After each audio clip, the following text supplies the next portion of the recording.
Well, good morning. It's really good to be with you. And as we all know, it's not about us, it's all about Him. And we're so thankful for that. We really are glad to be here. Since we left here many years ago, we've been a lot of places and connected with a lot of people. But it's become more and more clear to us that this is home. You know, there's something here with us and this area, this place, that isn't finished. And so besides all the reasons why this is still, you know, just really in our hearts, it's the best days are ahead. And before we left Florida to come up north, and my heart was just really stirred for, okay, what is it time, God, what is it for Myrtle? And at this time, it just seemed like I just kept focusing on this whole area, including, you know, Shingle House and a well. You know, I kind of always see it in the spirit in the backyard somewhere back there.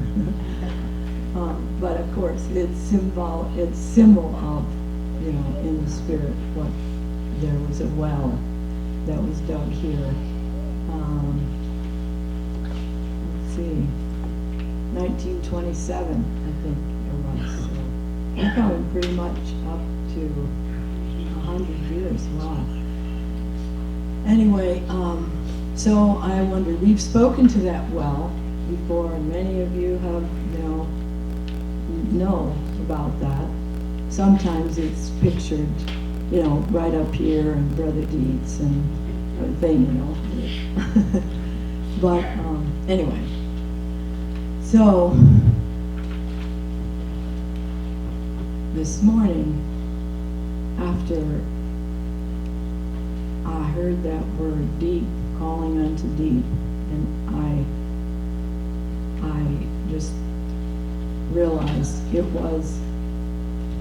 it's that well, and it's not just in this place, of course, it's in every one of us. And for many of us, it was dug many years ago in our lives, in our experience. But in these years, anyway, all these, how many years, recent years of our lives, we've just, don't you feel like we've lived in such contradiction to the truths we believe, and yet everything around us and things we experience in our own bodies and souls are just not at all what we have thought, what we're learning, what Jesus died to give us: complete, abundant life and victory and all of that, you know. But bringing it back to here, this place was birthed in a mighty outpouring of the Spirit, move of God, and then went through many years until it was down to almost nothing, a few faithful ones, and then we got to be here when again the outpouring of the Spirit, another great move of God, and then more years since then, and now we're all beginning to realize we're getting ready for the greatest move of God that has ever been. And it isn't just a few of us in a few different places. that will experience a great revival. But it is all over the earth, the Spirit moving in the glory of God. And I realized this morning that that well that has been in us, and we've had all different experiences through the years of it just getting stopped up or covered over or whatever. And when now this picture that I began to see was that through all the hard stuff, how many of you have been through anything very difficult? Raise your hands. I mean, I think it's all of us. That I was seeing that when it was like we were saying, God, where are you? It's just not working. You know, I'm praying the right prayers, I'm saying the right things, but it's just not, where are you? I realized through all this time, He's been digging that well deeper and deeper and deeper for such a time as this. And when that well opens up, which it's the pressure is building all over the earth in wells. And when it comes out, it's not like you have a lot of springs in this area, don't you? And so you can picture what a spring is. And in Israel, we learned that living water is what is called, you know, a spring, because it's fresh. It's not that picture. The picture that's going to happen now is a geyser that's bigger than Old Faithful and just doesn't stop. That's the pressure that's building inside of you. And I just then this morning after that, it was like I just had a glimpse or a feeling that what's going on in the heaven realm that we're just getting more and more sense of, and the angelic, I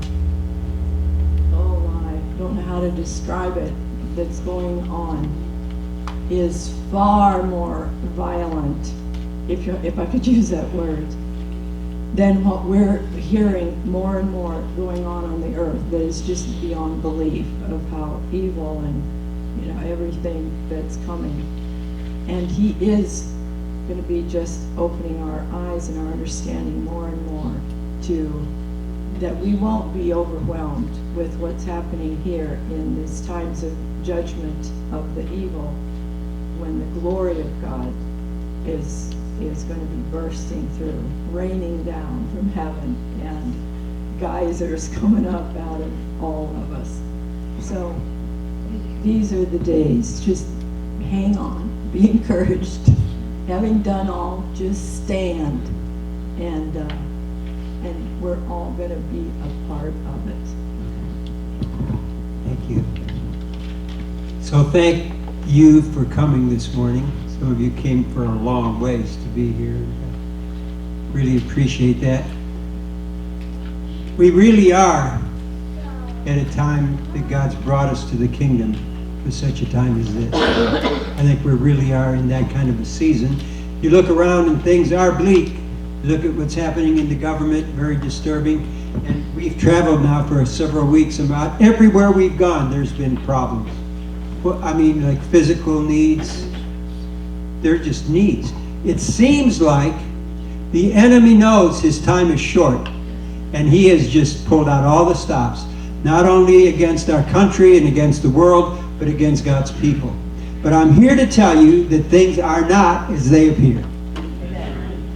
When you look at Esther's day, things looked very bleak. But God did it suddenly and overnight, when the king Ahasuerus happened to not be able to sleep and started reading just the right stuff. You know the story, I won't go into it. Yeah, but I have to point out, Esther the story is very, very significant for this place, because her name Hadassah means myrtle. Yes, so that Esther's story is very instrumental to this place. It's true. So it wasn't as they appeared. Suddenly things changed. Lazarus is dead. Oh, well, let's just go home and have a funeral then.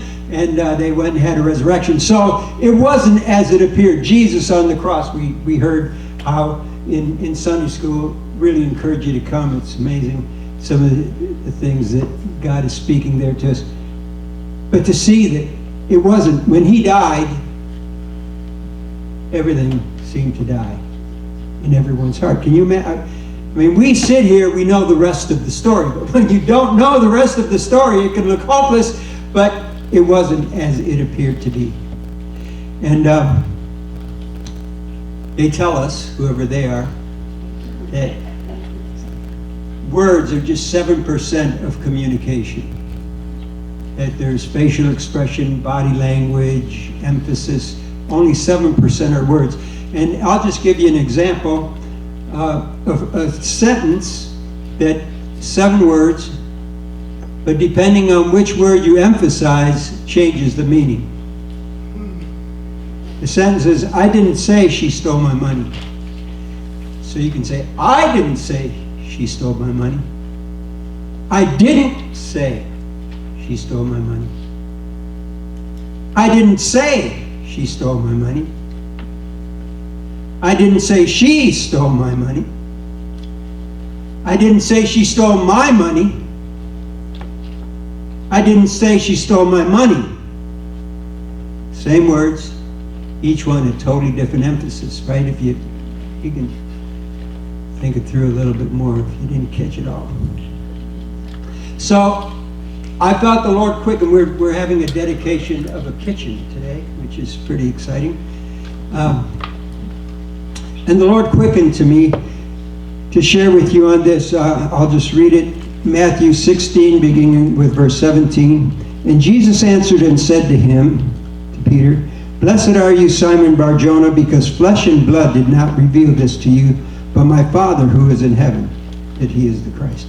And I also say to you that you are Peter, and upon this rock I will build my church, and the gates of hell will not prevail against it, will not overcome it. So just that little phrase, I will build my church.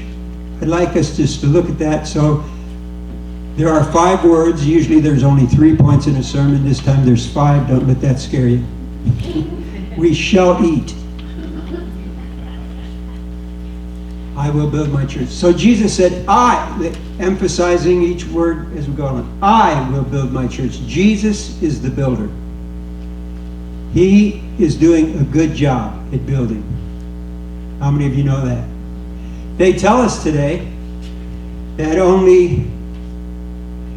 that it's dropped 6%. Only 81% of people in America now say that they believe in God. And that it used to be 70% went to church, now only 37% go to church. And when you hear that on the news, they try to make it sound like, whoa, you're in trouble. But I'm here to tell you, Jesus said, I will build my church. And I believe he's doing a great job. Now, you can go to conferences, seminars to learn how to build a church, but we don't build the church. He is, except the Lord build the house, they labor in vain to build it. And I just want to encourage you today that regardless of what it's not as it appears, regardless of what it looks like, he is doing a great job. I will build my church.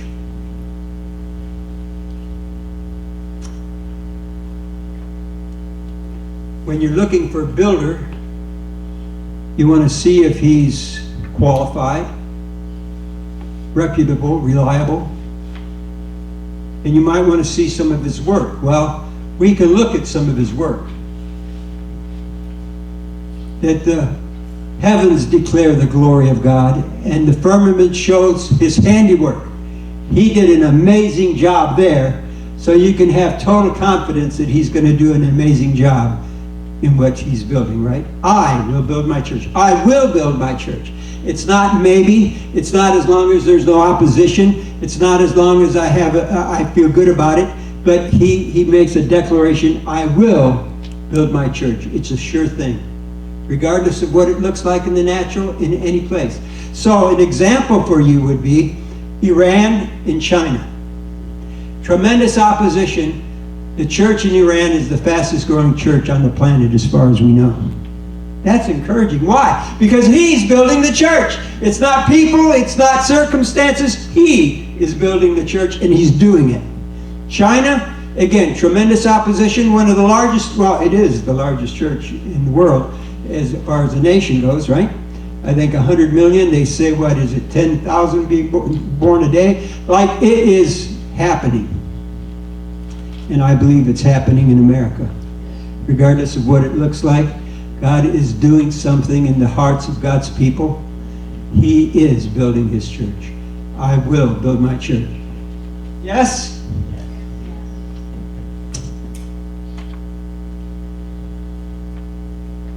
I will build my church. Now that word build in the Greek is like you build a house or like you build a kitchen. And what do you do when you build something? Well, usually you have to have plans, blueprints. Not always, at least in your mind.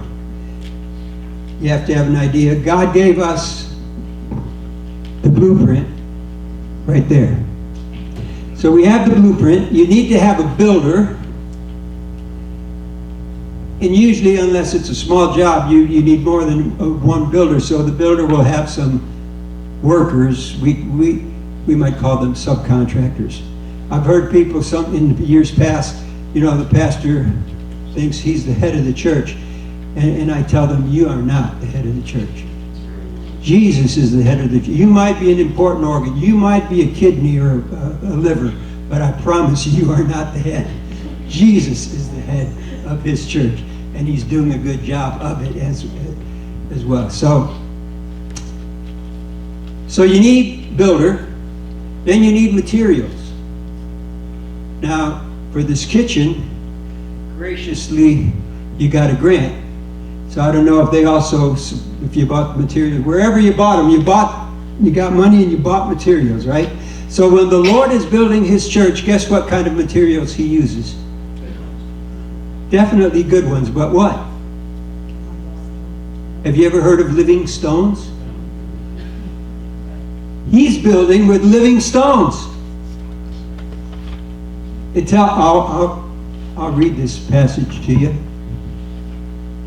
in 1 Peter, because not only is he building with living stones, but somehow, usually the builder doesn't put himself into a building. I mean, maybe part of his personality, but Jesus does put himself into this building because he's the chief cornerstone.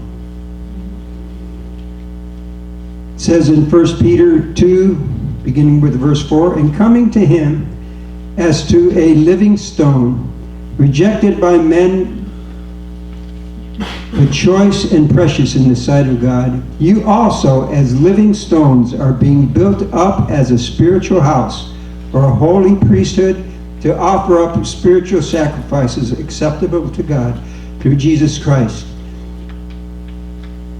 And then it goes on that he himself was rejected but became part of the corner. So he is using living stones. And the neat thing is he's working on us.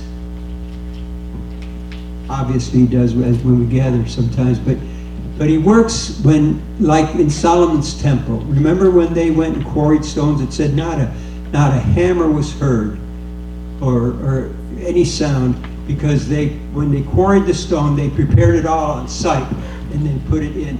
So what I'm saying to you is God is working on all of us in secret.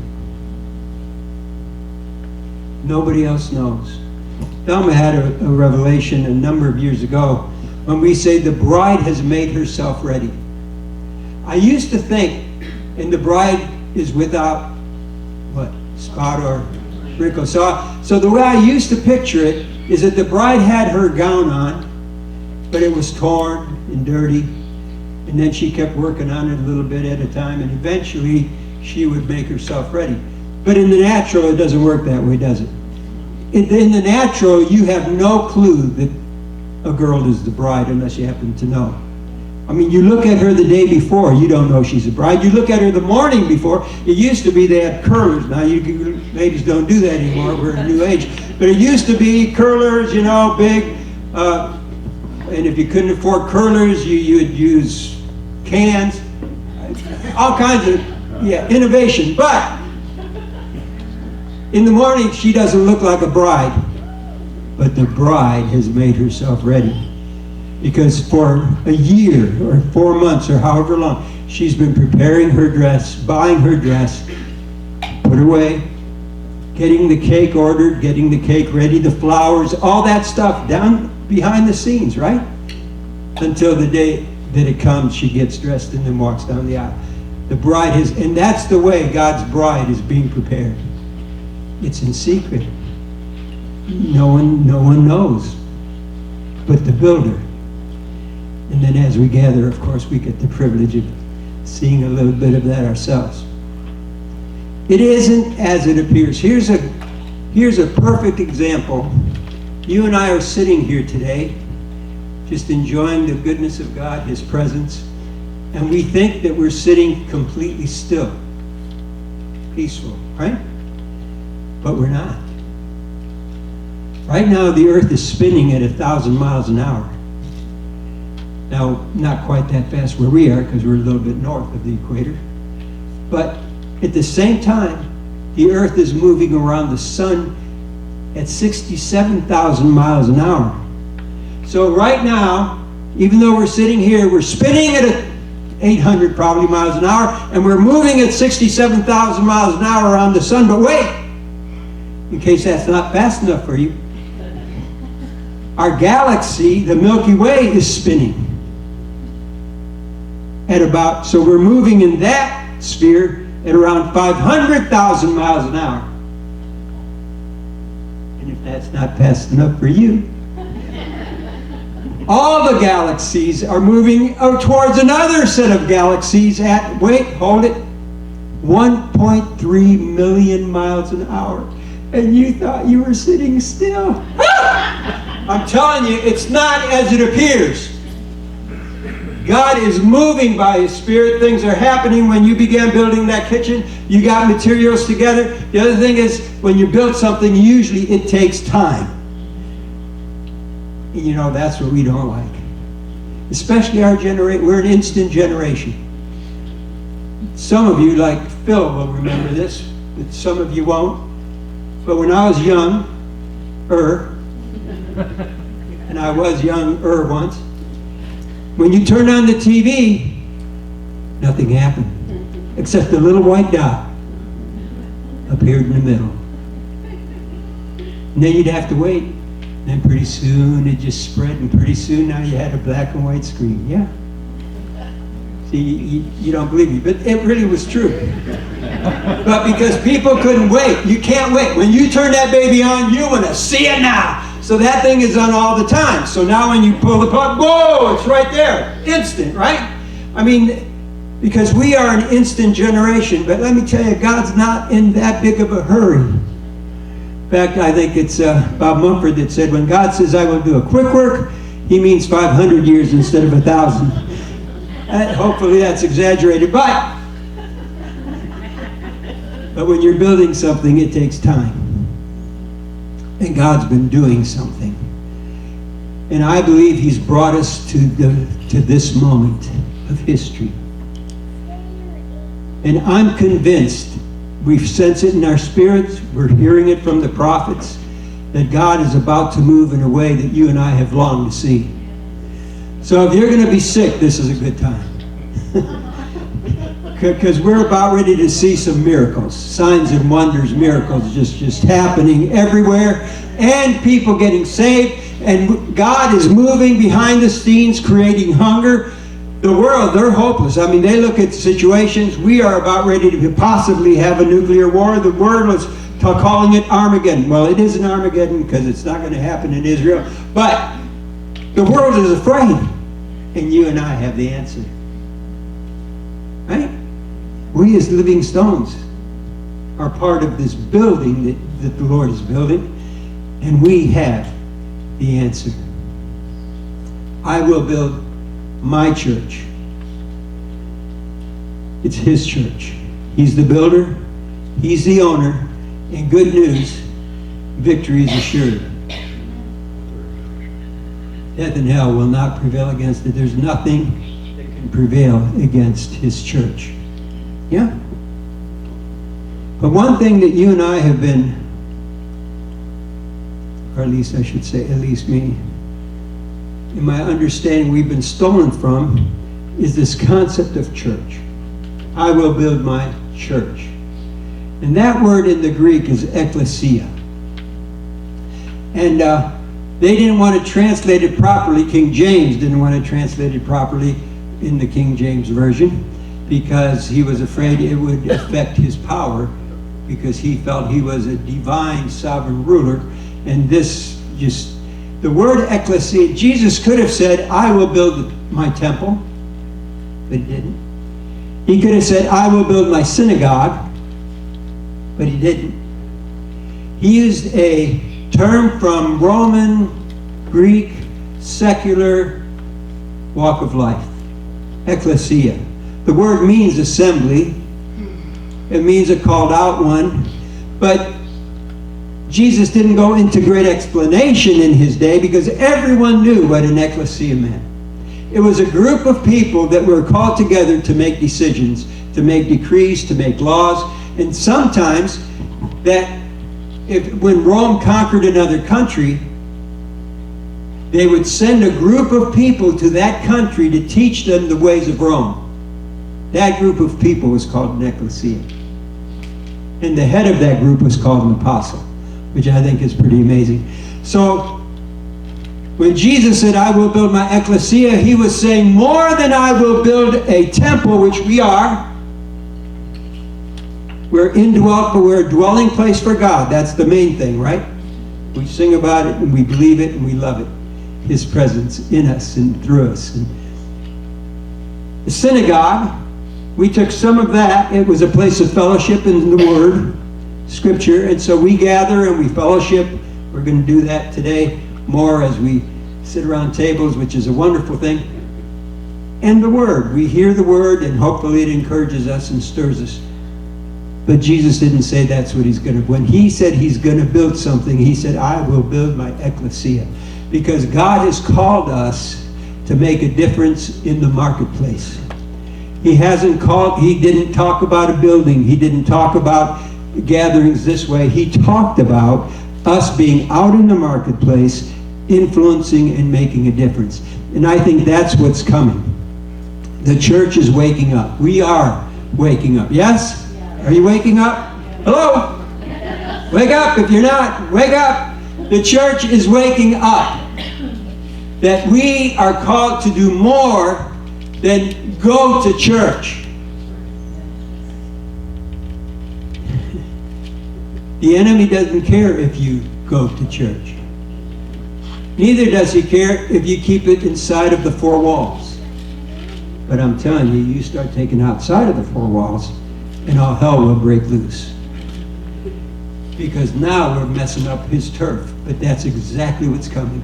That's what's been happening. God is placing his hand upon people. They're starting to sense to go out. And so I pray, as you have a kitchen, that it not just be, we appreciate it for fellowship, but that it'll be a place that will feed the hungry, that will reach out to the lost, and that they will see the love of God through that kitchen. Yes? Can he do it? He's doing it. It's already in your hearts. He's already prepared you. And if you don't, you're not part of this congregation, wherever you are. That's why he didn't say, I will build my temple, so you all have to come to Jerusalem every year to get your spiritual fix. But no matter where you live, no matter where you go, you are my ecclesia.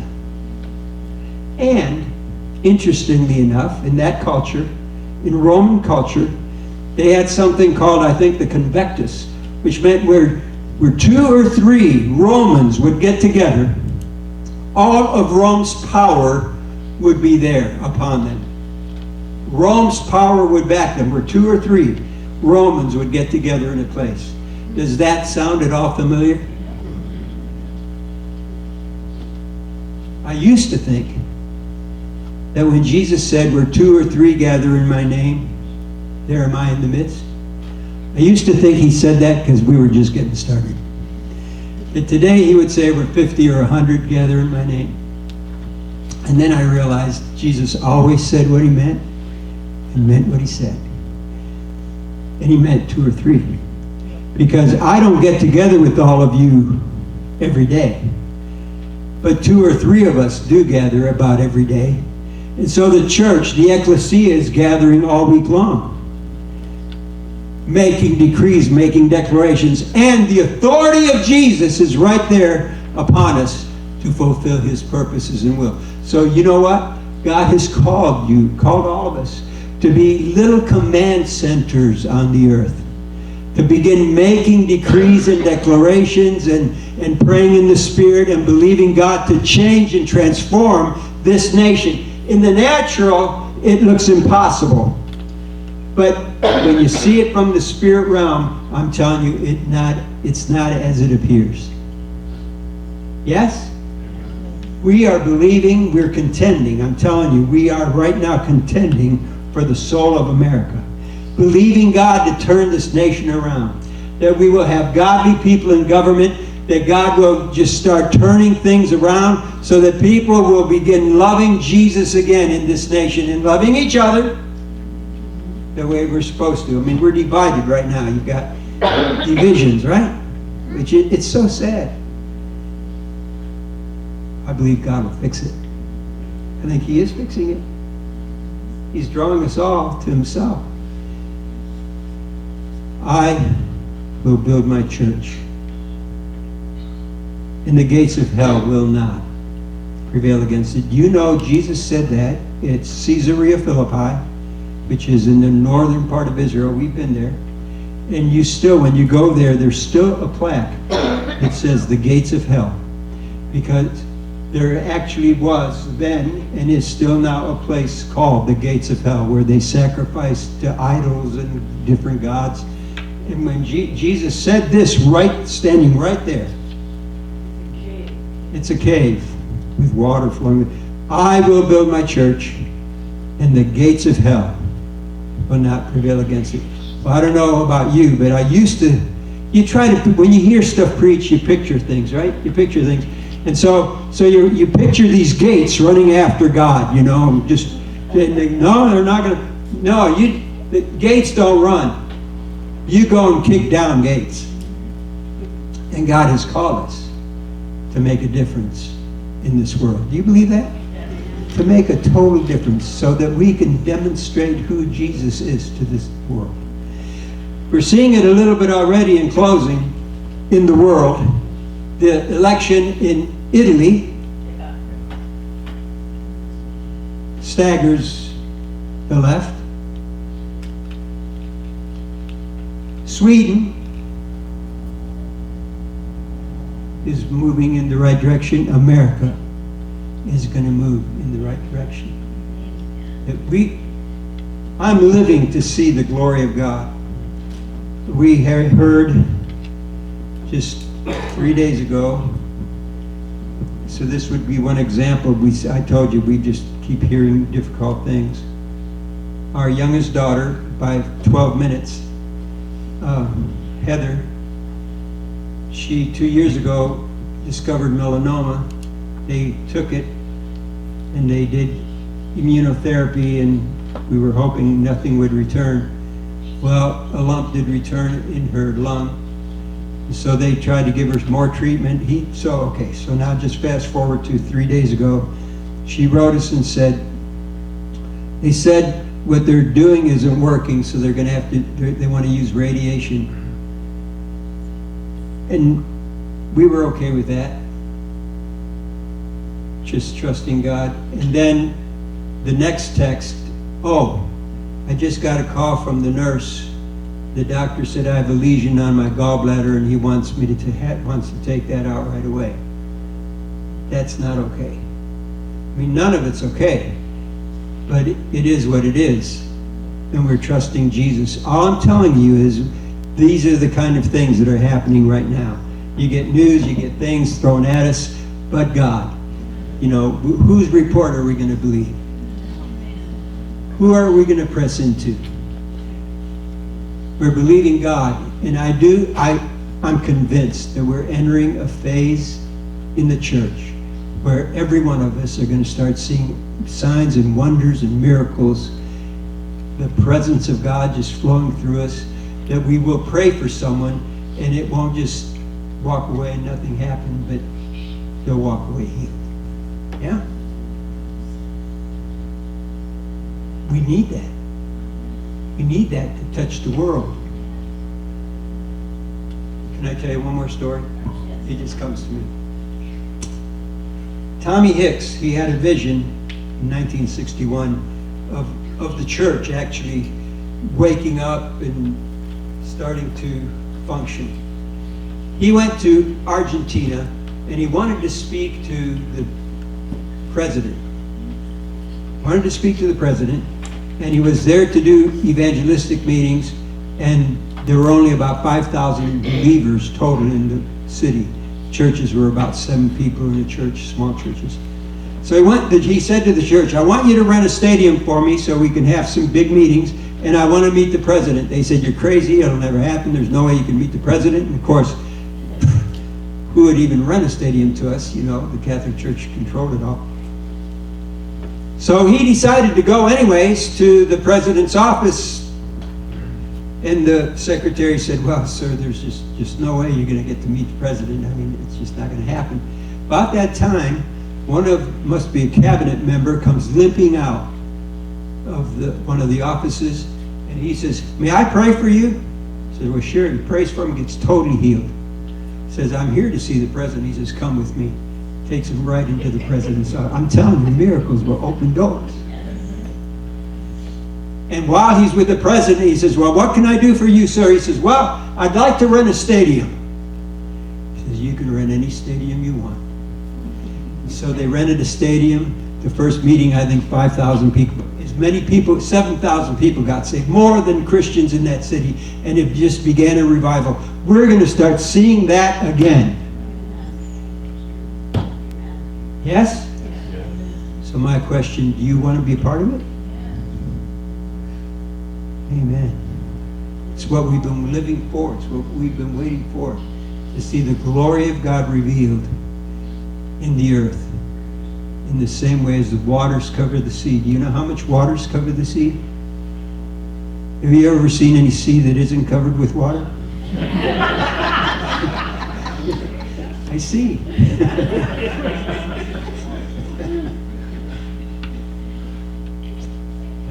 All of us, by God's grace. So Father, I thank you for what you're doing in our lives. I thank you, Lord Jesus, that you are building your church, and we declare that we recognize you're doing a good job, that regardless of what things look like, we believe that things are not as they appear. They are what you say. We believe what you say. And we're believing you, Lord, for healing to flow. Already this morning you've spoken to us about healing and about stepping into the water and about that water is within us. Lord, you've made it clear to us that we can have an expectation.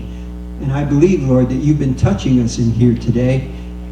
I've been trusting you, Lord, that as I share, that as we worship, that healing would take place in our hearts and lives. But Lord, we just commit ourselves afresh to you. Let your kingdom come, and let your will be done in our little sphere of earth as it is in heaven, and then throughout the whole earth. And by your grace, we want to be part of what you're doing, and we are a part of what you're doing, because you're building us as your ecclesia, that we would be command centers in our sphere of influence, where we can just see your love transform and change circumstances and situations. We give you the glory, the honor, and the praise, Father, in Jesus' mighty name. Amen.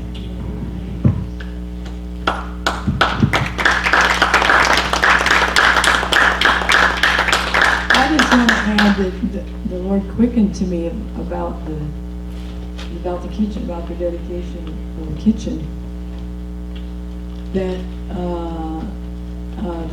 the picture is a story of when he multiplied the bread, and I really felt like it's even more significant than in the natural. All the, who knows how many people might need to be fed, and that might really be, you know, multiply, you experience multiplying bread naturally. But I felt like it's really true spiritually, the living bread. To be, you need to just know that. That's why I'm sharing it, and so that you can believe it, that it will be multiplied from this place through